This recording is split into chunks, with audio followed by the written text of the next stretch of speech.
नमस्कार। आप लोग कैसे हैं? दुष्यंत जी की नाट्य कृति एक कंठ विषपाई के हम लोग तीसरे दृश्य में आ गए हैं। आपने देखा कि किस तरह से शिव जी ने सती के शरीर दाह के बाद नर्तन किया और उनके शव को लेकर के घूमे। सब नष्ट भ्रष्ट हो गया। देवता भी पीड़ित थे, परेशान थे। दक्ष की हालत भी खराब थी। आगे देखते हैं हम लोग दृश्य 3। शंकर जी कह रहे हैं, देवत्व और आदर्शों का परिधान ओढ़ मैंने क्या पाया? निर्वासन, प्रेयसी वियोग, प्रेयस यानी पत्नी की बात। हम परंपरा के मरने का विष, हर परंपरा के मरने का विष मुझे मिला। हर सूत्रपात का श्रेय ले गए और लोग। मैं ऊब चुका हूं इस महिमा मंडित छल से। स्थान क्या है? हिममंडित कैलाश पर्वत का एक शिखर है। अपनी पत्नी सती के अपार शोक में मग्न विश्रांत से महादेव शंकर अपने कंधे पर उसका शव रखे हुए दुख में डूबे खड़े हैं। स्वयं से बात कर रहे हैं। आह, शोक ने मुझ अचीनी स्थितियों से जोड़ दिया। मुझे अचीनी स्थितियों से जोड़ दिया। ऐसी स्थितियां जिनको कभी मैंने देखा नहीं था, कल्पित नहीं हुई थी वो चीजें। महाशून्य के अंतराल में निपट अकेला छोड़ दिया है। सारा धीरज सोख लिया है। सारा रक्त निचोड़ दिया है। प्रियाहीन व्यक्तित्व विखंडित जगह जगह से तोड़ दिया है। सती की अस्त व्यस्त केशों को अपनी उंगलियों से सहला रहे हैं, जैसे उससे बातें कर रहे हैं। प्रियाहीन संसार और मैं देख रहा हूं अपने जीवन पर तन का विस्तार, और मैं देख रहा हूं ये अपने से ही अपने की हार, और मैं देख रहा हूं। सहसा कंधे पर झुका हुआ सती का मुख सामने कर लेते हैं और उसे देखकर अपने ही प्रति कुपित क्षुब्ध हो जाते हैं। धिक मेरा देवत्व कि जिसकी कायर गाथा, धिक मेरा सामर्थ्य कि जिसने टेका माथा, धिक मेरा पुंसत्व कि जिसका बोध अधूरा, धिक मेरा जीवन जिसका प्रतिशोध अधूरा। दांत पीसते हुए बेचैनी से मंच पर इधर उधर टहलते हैं, फिर तड़प कर सती के शव की ओर संकेत करते खड़े हो जाते हैं। जिस भाषा में मिला मुझे यह प्रश्न भयंकर, मुझे उसी भाषा में देना होगा उत्तर। संप्रति बस प्रतिकार देव ऋषि दानव सबसे, आह तीसरा नेत्र रक्त का प्यासा कब से। तभी नेपथ्य से शंकर स्तुति के स्तोत्र सुनाई पड़ते हैं जो देर तक चलते हैं। उन्हें सुनकर शंकर के मनोभाव में कुछ परिवर्तन होता है और उनकी उद्विग्नता तथा आवेश कम होता हुआ कौतूहल में बदल जाता है। अब वरुण का स्वर आता है।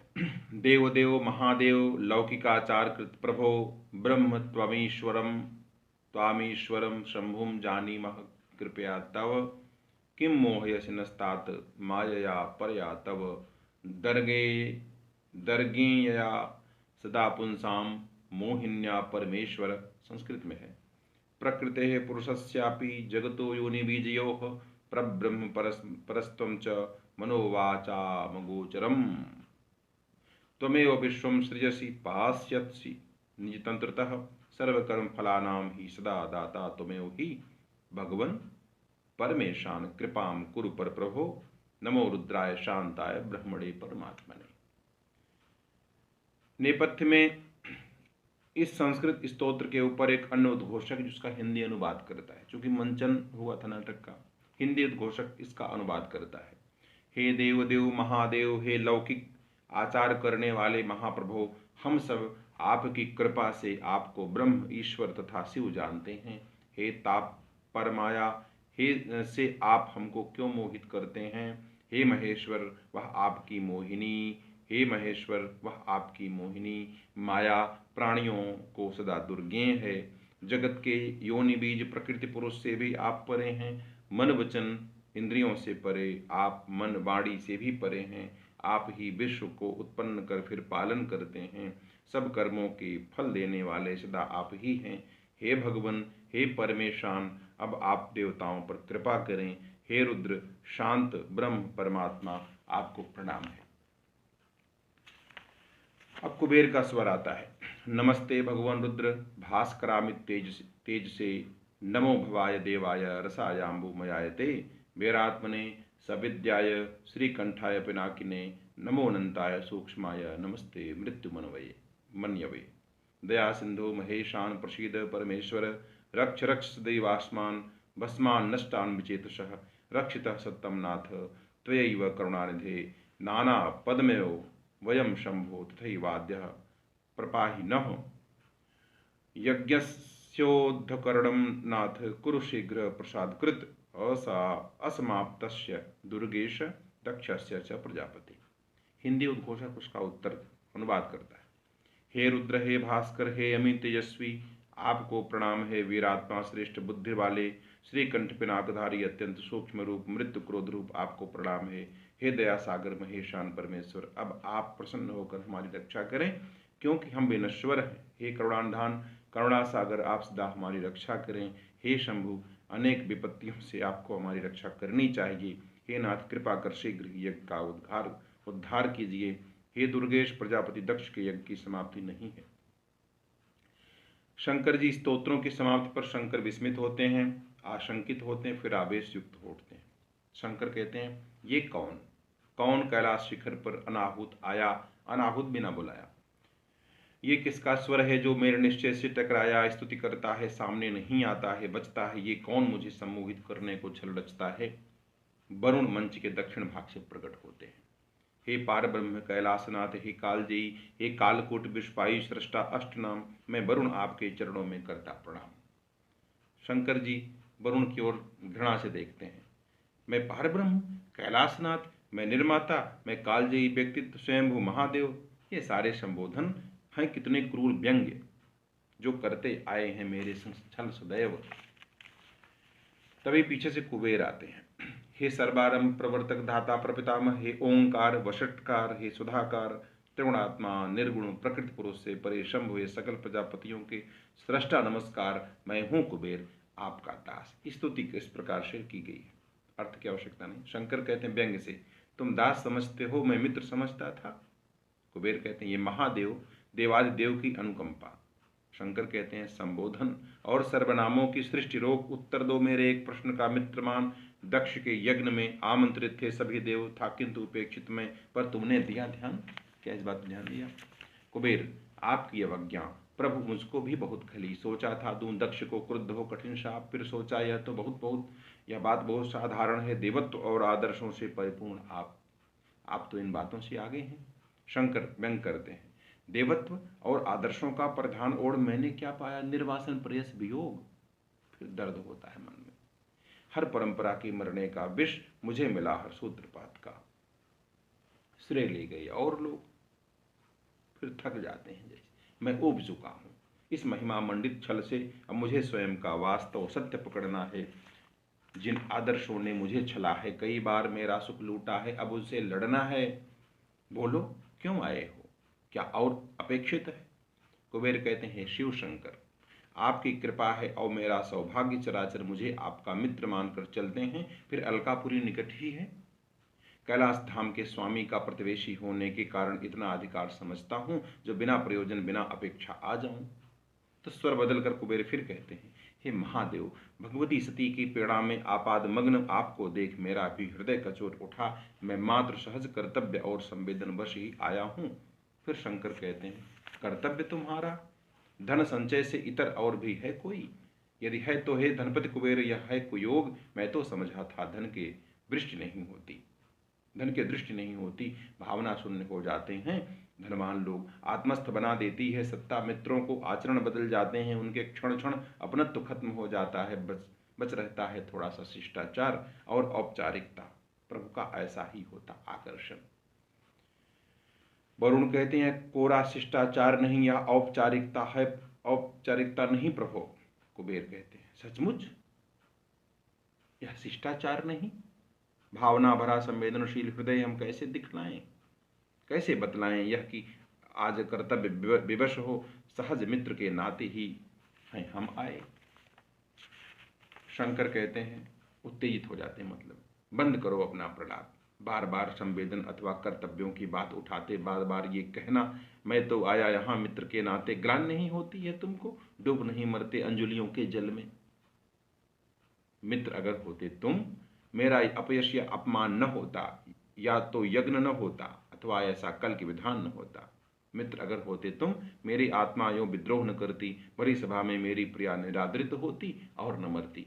निरादृत नहीं, अपमानित। प्रिया शब्द के उच्चारण से कंठ भारी हो जाता है, कंधे पर पड़ा शव निहारने लगते हैं। ठीक है, शव भी कंधे पे है, वह भी दृश्य में आ गया। कुछ क्षण बाद शंकर जी कहते हैं, आह कैसे पी सका यह फूल सा तन ज्वाल, लोग कैसे देख पाए दृश्य यह विकराल। आह देवों ने रची यह दुरभिसंधि विरुद्ध, और इसका अर्थ केवल युद्ध, केवल युद्ध। अब कुबेर और वरुण को देखते हैं और उनको निष्कर्ष समझ में आता है शंकर जी को। फाइनली बात क्या है? संप्रति यानी अभी वर्तमान में, संप्रति केवल बल की महाशाशक्ति प्रदर्शन, संप्रति केवल युद्ध व्यूह रचना, अरिमर्दन, अरिमर्दन दुष्टों का नाश। ओ मेरे आत्मा योद्धाओं, अरे अभागों, ओ डाकिनियों शाकिनियों, ओ प्रेतों जागो, जागो वीरभद्र त्वरिता परपट ईशानी, जागो शंकुकर्ण गुह्यक वैष्णव भवानी। शंकर जी के लोग दूत थे, माला डाकिनी शाकिनी भूत पिशाच बेताल। तो कहते हैं आप आओ, तुम्हारी जरूरत है। केकराक्ष दुद्रम विष्टम्भ वीर संदारक पिप्पल आवेशन आदित्य मूर्ध संतानक, जागो कात्यायनी भद्रकाली सर्वांकक, समद काकपादोदर कुंडी प्रमथ भयानक, कपालीश कुष्मांड और भैरव सन्नाधो, उठो तुरंत संकेतों पर ब्रह्मांड हिला दो। शव को सीने से लगाकर मंच से जाने के लिए उद्यत है। वो एक्टिंग हो रही ना मंच पे। वरुण फुसफुसाते हैं, देख रहे हो मित्र, त्रैलोकी शिव पर हिंसा की छाया है, नेत्र तीसरा शायद खुलने ही वाला है। कुबेर कहते हैं उसका समय नहीं आया है। शंकर जाते हुए, चलो अलकनंदा की ओर चलें अब प्रेयसी, वहां तुझे मैं स्नान कराऊंगा उस जल में, फिर चंदन से मांग भरूंगा, वन्य प्रसूनों यानी फूलों से मैं अपनी प्रेयसी का श्रृंगार करूंगा, फूट फूट रोऊंगा कुछ देर वहां पर, फिर बाहों में तुझे उठाकर हृदय लगाकर सुधियों का आह्वान करूंगा, फिर तुझको लेकर मैं बन के हर उस कोने में विचरूंगा, तेरे साथ जहां जीवन के सर्वोत्तम क्षण मैंने भोगे। चलो अलकनंदा की ओर चले अब प्रेयसी। चले जाते हैं। कुबेर कहते हैं शिव शंकर को दक्ष सुता से गहन मोह है, देख रहे हो, सती से बड़ा प्रेम है। वरुण पर अलकापति, ऐसा भी क्या मोह के शव को चिपटाए फिरते हैं तन से, ऐसा मोह के शव को चिपटाए हैं। क्या तुमको दुर्गंध नहीं आई उस क्षण से, मैं तो खड़ा नहीं रह पाया पास निमिष भर पल भर। कुबेर कहते हैं और मुझे भी लगा कि हमको क्यों भेजा है देवराज ने, समझाने के लिए, यही देखने, किंतु मुझे बातें करनी थी। यदि मैं अरुचि प्रदर्शित करता शव से या दुर्गंध मात्र से, तो हम दोनों महाकोप के भाजन बनते, देवलोक वापस जा पाना बहुत कठिन था। वरुण किंतु बताओ तो कुबेर, क्या मोह ज्ञान को इतना अंधा कर देता है कि जो कि मृत्यु को भी हम सत्य नहीं कहते हैं, परिवर्तन पर होते विक्षुब्ध हृदय में सुंदर और सनातन कहकर शव से ही चिपके रहते हैं। कुबेर शायद ऐसा ही होता है। इसीलिए संभवतः जग में जब परंपरा का खंडन कर कोई नया मूल्य उठता है, लोग उसे मिथ्या कहते हैं, और जहां तक जब तक संभव हो पाता है मृत परंपरा के शव से चिपके रहते हैं, पूजा के घड़ियाल बजाते भाव लहरियों में बहते हैं। वरुण लेकिन कब तक? थोड़े दिन पश्चात भावना मर जाती है या दुर्गंध समूचे युग में भर जाती है। ये वर्तमान संदर्भों से जोड़कर लिखा है। कुबेर कहते हैं अब तुम सोचो, यह दुर्गंध से शंकर ने ओढ़ रखा है, जिसको हमने पल भर भोगा, कितनी कटु है, कितनी विषमय सारे युग में फैल गई यदि, तो क्या होगा? वरुण हमको क्या कुछ भी हो जाए, जब सृष्टि की नियंता होकर स्वयं शंभु ही अपने रचे हुए नियमों की करें अवज्ञा, रक्षक ही भक्षक हो जाए, तो कोई क्या कर सकता है। हाँ, यह विष हम अपनी ओर न आने देंगे। कुबेर कहते हैं धीरे बोलो, शायद शिव शंकर आते हैं। मंच के कोने में रोशनी आती है, शंकर जी आते हैं। अब शव उनके कंधे पर नहीं है, बल्कि दोनों बाहों पर रखा, खुली बाहों पर, अब फूलों से सज्जित है। कुबेर धीरे से कहते हैं महादेव शंकर आते हैं, मेरुमाल सी सन्मुख खुले भुजाओं पर सज्जित शवधारे, जिससे मेघों जैसे केश लटकते, बादल जैसे बाल लटक रहे हैं, केशों मेघों जैसे केश लटकते नीचे हिम पर ऐसे फिसल रहे हैं, जैसे मध्याह्न में धरा पर तार तार हो, कंपती कंपती निशा गिर पड़े, यानी मध्यरात्रि में रात्रि गिर पड़े, है ना, समाप्त हो जाए। शंकर खोए हुए से कुछ आगे जाते हैं, सती का झुलसा मुख सीधा करके देखते हैं, फिर दर्शकों की ओर सिर हो जाता है। मंचन। कुबेर कहते हैं, लो लो अक्षत सौंदर्य शालिनी सती भगवती का मुख देखो, कुछ पहचाना? बोलो बोलो बोलो, क्या वही रूप है? ये वही रूप है जिसे देखकर पूर्णचंद्र की सभी कलाएं छुप जाती थीं, जिसे देखकर स्वयं सिद्ध प्रभु ब्रह्मा का मंडोल गया था, जिसका पास स्पर्श मुखर हो जाती जड़ताएं थीं। बोलो, क्या ये वही रूप है? वरुण सिहर जाते, आह, नहीं देखा जाता यह परिवर्तन, ऐसी विकृत झुलसे हुए रूप का ऐसा कटु अपकर्षण। मित्र बताओ, महादेव यदि अपने तप से और तेज से आग्रहवश भगवती सती के शव में प्राण प्रतिष्ठा कर दें तो भी क्या यह रूप भोगने योग्य रहेगा? कुबेर, चुप हो जाओ, वह देखो, गाते चिल्लाते महादेव शंकर आते हैं। अब शंकर जी आते हैं। शंकर, आह प्रिया, अब क्या रह गया शेष? सुना सा लगता है सारा कैलाश देश, नंदा का मलिन वेश, हिम तक पर व्याप्त क्लेश, सारे अलग नंदा सारे संदर्भ व्यर्थ, जीवन का कुछ अर्थ अब ऐसा एक नहीं जो मेरे भाव ग्रहण करने में हो समर्थ। आह प्रिया, मेरा हर एक शब्द था तुझको पूर्ण वाक्य, मेरे हित तूने क्यों राजभोग त्याग दिया, नंदा व्रत पूर्ण किया, क्यों मुझसे मुझको ही मांग लिया। मेरा हाथ छोड़, अधबर में साथ छोड़ चली गई। अब गुस्सा आता है। बात बता मुझे, बोल तनिक, कौन सी परिस्थिति थी जिससे तू चली गई। दाएं हाथ में त्रिशूल उठा लेते हैं। प्राण प्रिया, तुमको यदि संध्या तक मिली नहीं चेतनता, शाम तक अगर तुम नहीं जीवित हुई, यदि तुझसे सॉरी यह तुझसे यह बिछो चिर होगा, तो मैं कहता हूँ महाकाल का तांडव फिर होगा, तो तीनों लोकों में मज्जा दिखेगी नहीं, केवल रुधिर होगा। और प्रिया, तेरे इन चरणों में शीघ्र उस परिस्थिति का, उसके नियंता का शिर होगा। जिसने ये सब काम किया उसको गर्दन काट डालेंगे। कुबेर घबराते हैं। महादेव कृपा करें, शोक तजें, आपकी व्यथा से आंदोलित है सप्त सिंधु, दृष्टिगत नहीं होती आज कहीं। शंकर जैसे भांप लेते हैं स्थिति को। कौन? अलकापति यानी कुबेर, तुम अब तक गए नहीं?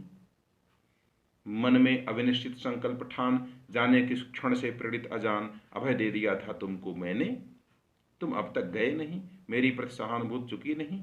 कुबेर, महादेव, मुझे भले कुछ समझें, लेकिन मैं मनस्ताप आपका समझता हूँ, आपकी मन स्थिति से चिंतित है देवलोक। शंकर को घृणा होती है। देवलोक देवलोक देवलोक, जो कि इस परिस्थिति का नाथ है, नियंता है, मृत्यु का निमित्त और प्रेयस का हंता है, मैं उसको क्षमा नहीं कर सकता।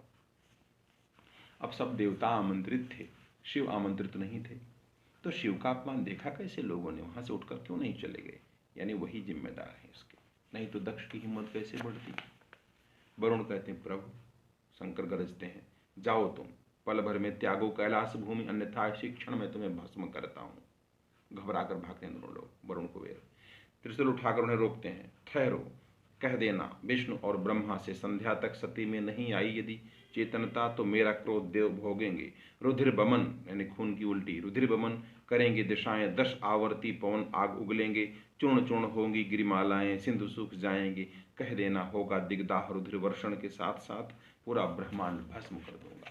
दिग्दाह दिशाओं का जलना, अट्ठास करते हैं।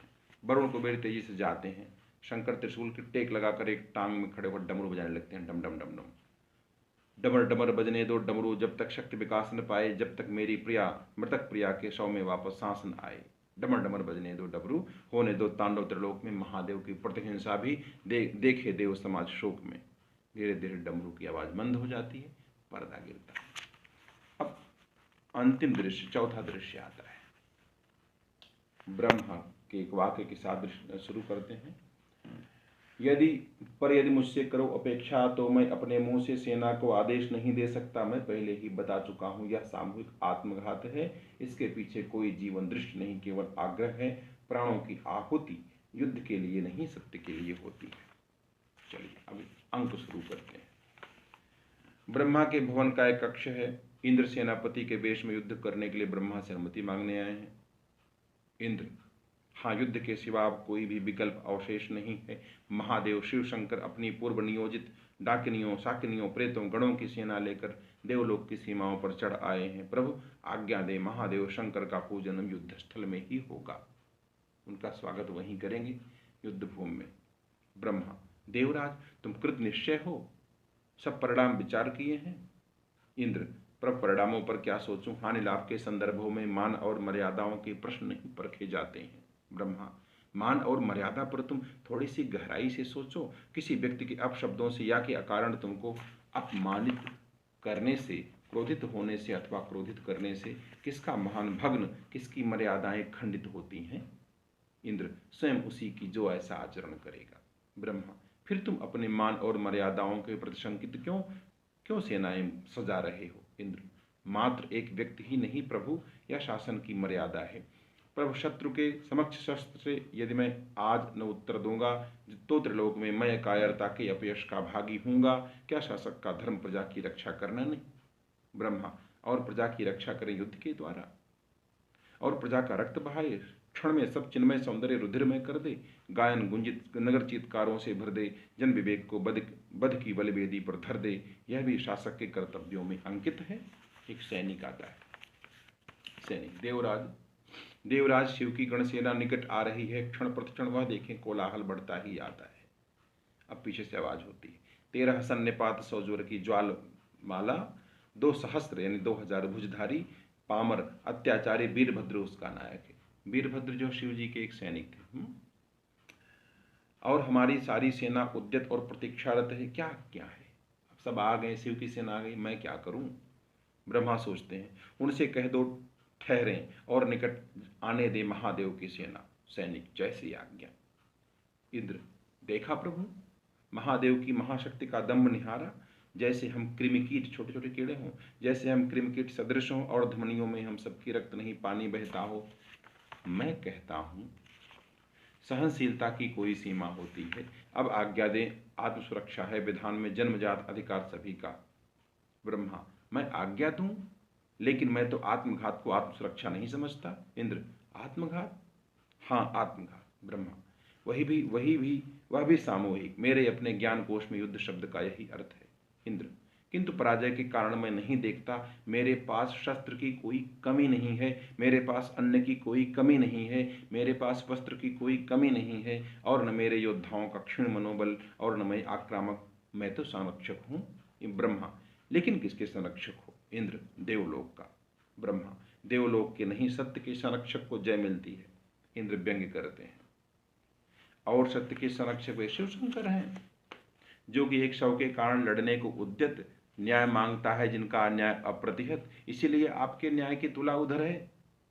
गुस्सा हो जाते, लेकिन क्षण भर पक्षपात से उठकर ऊपर उठकर ये बतलाओ मेरी ओर नहीं है तो फिर सत्य किधर है? 2 सैनिक आते हैं एकाएक। पहला सैनिक, देवराज, महादेव शंकर की सेनाएं सीमा में दूर तक चली आईं, अगणित घर उजड़ गए, धरती हो गई लाल, शासन को कोसती हुई जनता पागल है, वो देखे नारों की आवाजें बढ़ती ही आती हैं। दूसरा सैनिक, देवराज, मंत्रनाद करते शिव शंकर हैं स्वयं साथ, भूकंपित यानी धरती कंपित, भूकंपित नक्षत्रों की गति है वक्र, नाथ टेढ़ी गति नक्षत्रों की, यानी सब निगेटिव है। हमको क्या आज्ञा है योद्धा, आदेश विवश बिहबल है। ब्रह्मा, सेना से कह दो वह शांत रहे, युद्ध के ही प्रश्न पर विचार कर रहे हैं हम। दोनों सैनिक जो आज्ञा जाते हैं। इंद्र विवश हो जाते हैं, क्रोध में कहते हैं, खूब कहा प्रभु, इतना रक्तपात होने पर, इतनी भूमि निकल जाने पर आप अभी तक मेरा प्रश्न विचार रहे हैं। इससे अच्छा हो कि आप भगवती सती को जीवन दान दे दें, जिंदा कर दें। ब्रह्मा, क्या कहते हो देवराज? क्या यह भी लौकिक नेताओं का प्रजातंत्र है, जो जब चाहे इच्छाओं से परिवर्तन कर नियमों को अनुकूल बना ले? इंद्र, आप सती को जीवन देना नहीं चाहते तो फिर अब युद्ध के अलावा कोई और विकल्प नहीं है, और समस्या का है अंतिम समाधान है। ब्रह्मा, देवराज, युद्ध अधिक से अधिक विशिष्ट परिस्थितियों में समाधान का संभव कारण बन सकता है, यही नियम है। लेकिन कोई शासक मन में स्वयं युद्ध को किसी समस्या का किंचित भी समाधान समझे तो भ्रम है। फिर पीछे से आवाज आती है, ब्रह्मा के उसी कक्ष का दरवाजा पीटा जाता है, भीड़ टूटती है। पहला स्वर, हम ब्रह्मा को नहीं चाहते। फिर आवाज आई, कई स्वर, प्रजातंत्र में यह मनमानी नहीं चलेगी। फिर एक स्वर आया, सेना को आज्ञा दो अथवा अपना यह सिंहासन छोड़ो। फिर लोग बोलते हैं, खोलो ये दरवाजे, खोलो, इस कायर शासन को तोड़ो। ब्रह्मा शांत भाव से उठकर द्वार खोलते हैं। क्या कारण है? इतनी उत्तेजना और ये भीड़ भाड़, ये नारेबाजी, ये सब क्या है? फिर वही आवाज़ आती है, प्रजातंत्र में यह मनमानी नहीं चलेगी। ब्रह्मा, आप लोग अपने प्रतिनिधियों को आने दें, मैं एकाकी सबसे बात नहीं कर सकता। द्वार से रास्ता मिलता है कि प्रतिनिधि आए। आप सभी पहले अपना आवेश त्याग दें, बैठें शांत भाव से मेरे पास और यह निश्चय जाने, इस स्थिति में अगर युद्ध ही एकमात्र है समाधान, तो सबसे पहले मेरा रक्त गिरेगा भूमि पर। युद्ध स्थल में सेना लेकर सबसे आगे मैं जाऊंगा। कुबेर आवेश में अंदर आते हैं। कब जाओगे? तब जब ये प्रासाद धूल में मिल जाएंगे, यानी महल, देवलोक का नाम निशान न रह जाएगा। वरुण उसी द्वार से आते हैं। जब लड़ने को शेष न होगा कोई सैनिक, जब रक्षा के लिए न कुछ भी बच पाएगा, तब जाओगे।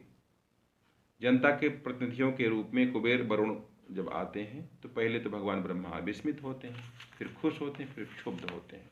ब्रह्मा, मैं प्रसन्न हूँ देवपुत्र, मेरे विरोधियों के प्रतिनिधि होकर आए हैं, उनमें इतना नैतिक साहस है जो मुझसे बात कर सकें।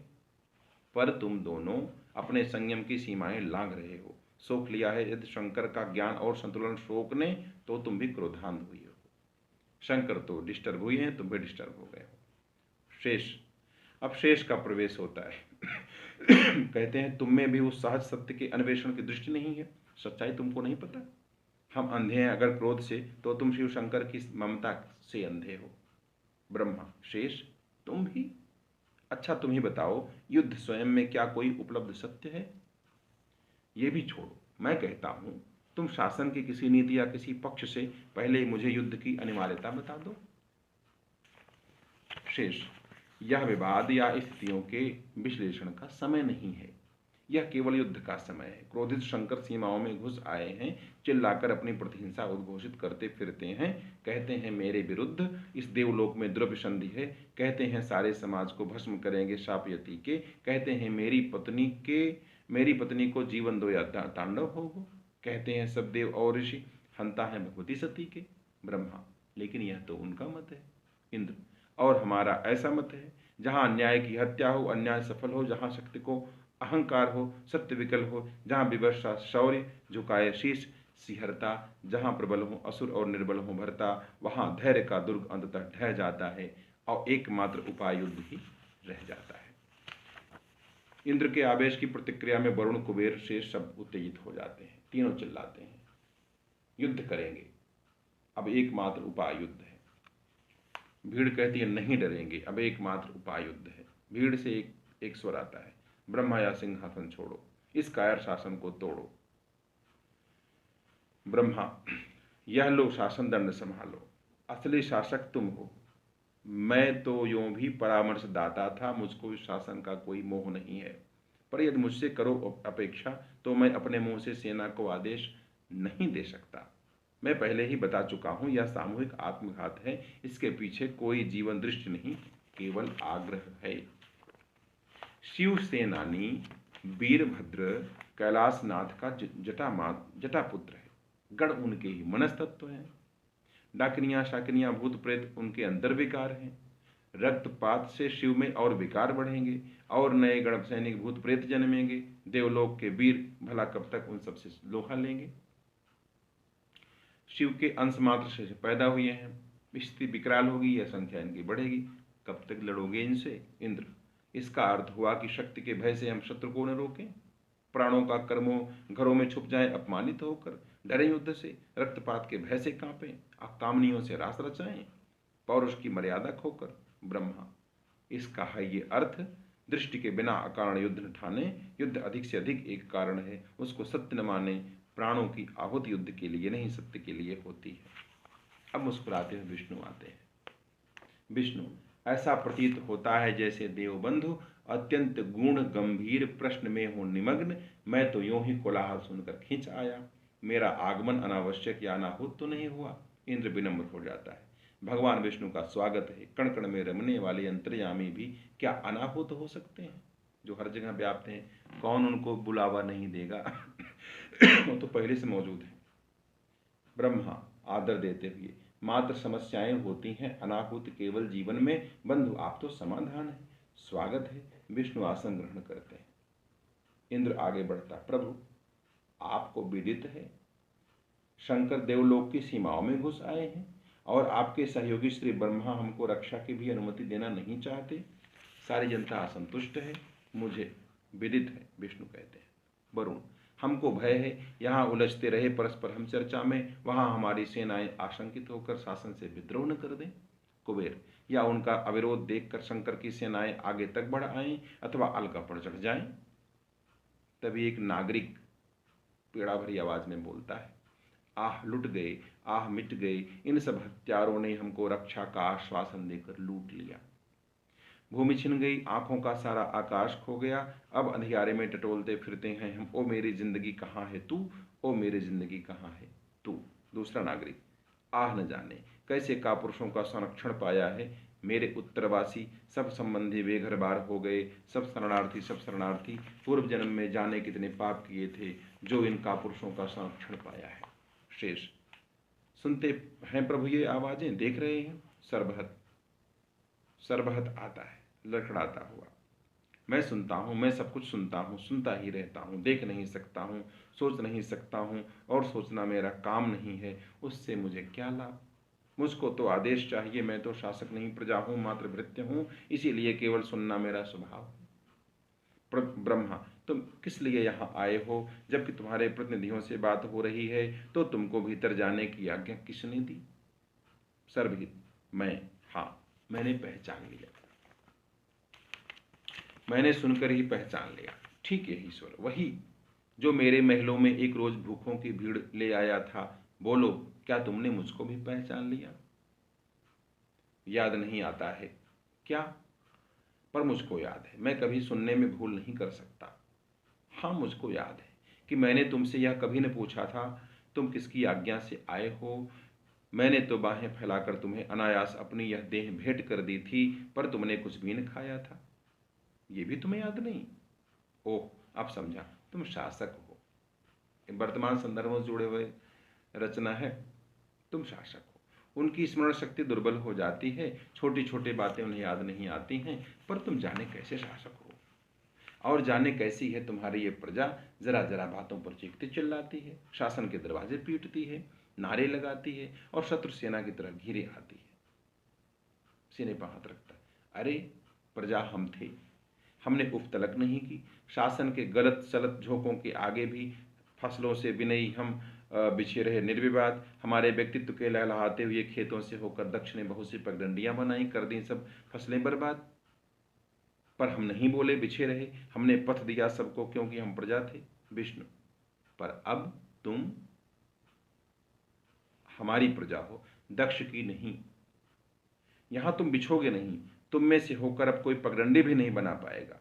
सरभर, पर मैं एक पगडंडी के सिवा और क्या हूँ, धूल भरी विस्मृत सी पगडंडी एक, जिस पर थके और जख्मी पदचिन्ह हैं अनेक, और जो परंपरा की तरह एक दायरे में चक्कर लगाती हुई चलती है।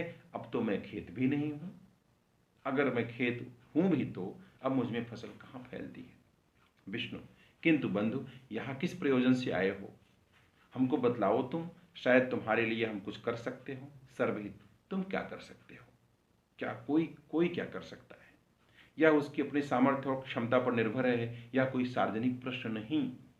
हाँ लो, मैं अपना प्रयोजन ही भूल गया। यह प्रयोजनी समाज जिसमें हर बात का प्रयोजन देखा जाने लगा है, आज मैं इसमें आकर प्रयोजन ही भूल गया। हाँ मुझको याद आया, शायद मैं भूखा हूँ, रोटी के लिए यहाँ आया हूँ। नहीं नहीं, रोटी नहीं, मांस और मदिरा नहीं, ये भी नहीं, शायद कुछ और, शायद थोड़ा सा रक्त। उल्लासपूर्वक, हाँ याद आया, रक्त, लाल लाल, ताजा ताजा, गरम गरम रक्त। अधरों पर जीभ फेरता है, तुम मुझको चुल्लू भर रक्त पिला सकते हो। आह, आज मैं प्यासा हूँ, देखे ना, सूखे पड़े हैं होंठ मेरे, जिन पर पपड़ियाँ उभर आई हैं। दक्ष के नगर में मैंने बहुत दिनों नहीं मिला पानी, तो रक्त ही पिया और उसी पर जिया। तुम मुझको थोड़ा सा रक्त दिला सकते हो। ब्रह्मा, दक्ष का नगर ये नहीं है, देवलोक है, यहाँ तुम्हें रक्त नहीं मिल सकता। विष्णु, एक बूंद रक्त यहाँ बहुत मूल्य रखता है बंधु, अगर हम चाहें तो भी हम रक्त का प्रबंध नहीं कर सकते। सर्वहत, क्यों क्यों बच्चों सी बातें करते हैं आप लोग शासक हैं, और शासकों को कहीं रक्त की कमी हुआ करती है। आप लोग चाहें तो मेरे लिए रक्त का समुंदर भर सकते हैं, पर मैं समझता हूँ मुझको बहलाते हैं आप लोग मुझसे हैं असंतुष्ट, अप्रसन्न। आप नहीं, सभी लोग मुझे घृणा से थूक देते हैं देखकर, मुझे मार डालने के लिए लपकते हैं। पर मेरा दोष क्या है? ब्रह्मा चिढ़ जाते हैं, बंद करो प्रलाप।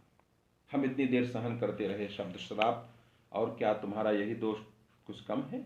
तुम अपने स्थित संदर्भों से कटे हुए श्राप हो समय के, और भार हो हमारे वर्तमान पर। तुम अभी भी उसी क्षण में जीते हो जो कि एक काला सा धब्बा है जीवन के उजले बिहान पर।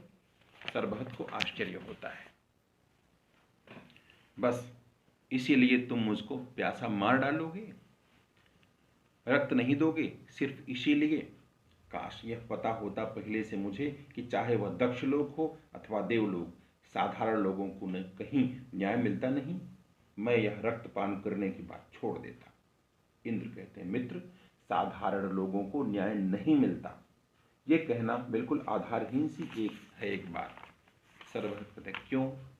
क्या अपने महादेव शंकर के साथ इन्हीं लोगों ने किया नहीं पक्षपात? सीमा पर उनके लिए रक्त की नदियां खुलवा दी, और मुझसे कहते हैं यहाँ रक्त नहीं मिल सकता, यहाँ रक्त है अमूल्य। बतलाओ, मुझ में या शिव में क्या अंतर है? यही ना कि मैं तो सर्वहत हूँ, साधारण हूँ, और वो विशिष्ट देवता हैं, शिव शंकर हैं, किंतु प्यास दोनों की एक सी है। हंसता है, ओह, किंतु क्षमा करें, भटक गया था मैं। फिर रोता है, मैं तो प्रजा हूँ, मुझे क्या हक है? क्या हक है जो मैं प्रलाप करूं, अपना अमूल्य समय नष्ट करूं? क्षमा करें प्रभु, मुझको क्षमा करें। ब्रह्मा के चरणों में गिर जाता है। वरुण कहते हैं, क्या इसका प्राणांत हुआ? मैंने मर गया? कुबेर, आओ देखें। विष्णु एक दृष्टि डालता है, नहीं, अभी तक सिसक रहा है। इंद्र लंबी सांस छोड़ते हैं। इसकी बातें कितनी कड़वी थीं, लेकिन कितनी सच्ची हैं। उनके संदर्भों में मुझको महादेव का कृत्य मात्र हिंसा लगता है, इसकी रक्तपान करने की लिप्सा जैसा तर्कहीन पागलपन। ब्रह्मा से कहते हैं, इंद्र, प्रभु, क्या अब भी कहीं आपके मन में थोड़ी सी दुविधा है? अब भी शंकर का औचित्य सिद्ध करने पर तुले हुए है? ब्रह्मा, मैंने कब शिव शंकर का औचित्य सिद्ध करना चाहा? मैंने तो केवल चाहा था तुम अपना औचित्य समझ लो, तुम सत्य से आंख मत मीचो। यदि तुमको जय ही अभीष्ट है, अपनी ओर सत्य को खींचो। प्राणों की आहुत युद्ध के लिए नहीं, सत्य के लिए होती है। द्वार पर खड़ी जनता में प्रतीक्षा का कोलाहल उभरता है, और एक नागरिक द्वार में से कुछ आगे आकर कहता है, हम ये लंबी लंबी नीरस बहसें सुनकर ऊब चुके हैं। कब से खड़े हुए सबके सब हम निर्णय के अभिलाषी हैं। पीछे आवाज आती है, हम निर्णय के अभिलाषी हैं। विष्णु, धीरज रखो, न्याय करूंगा। चाहे शंकर मेरे कितने निकट मित्र हों, चाहे ब्रह्मा जी मेरे कितने अभिन्न हों, पर मैं अपना मत सत्य के पक्ष में दूंगा। फिर वही सैनिक आता है, घबराता है, घबराए स्वर में, देवराज क्या आज्ञा है? विष्णु, सैनिक, सबसे जाकर कह दो शीघ्र युद्ध होने वाला है।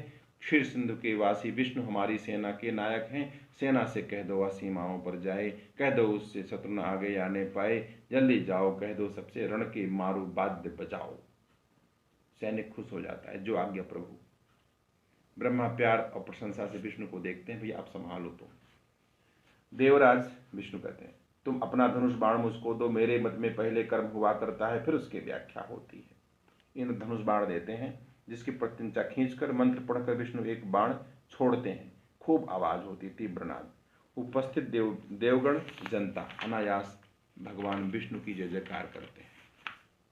फिर भीड़ दूर तक जाती है। इंद्र, देखा प्रभु, भगवान विष्णु ने भी कर्म को महत्ता दी है। ब्रह्मा, हाँ, यदि वह चिंतन प्रसूत हो, धर्मजन्य हो, मैं सोच विचार कर किया गया।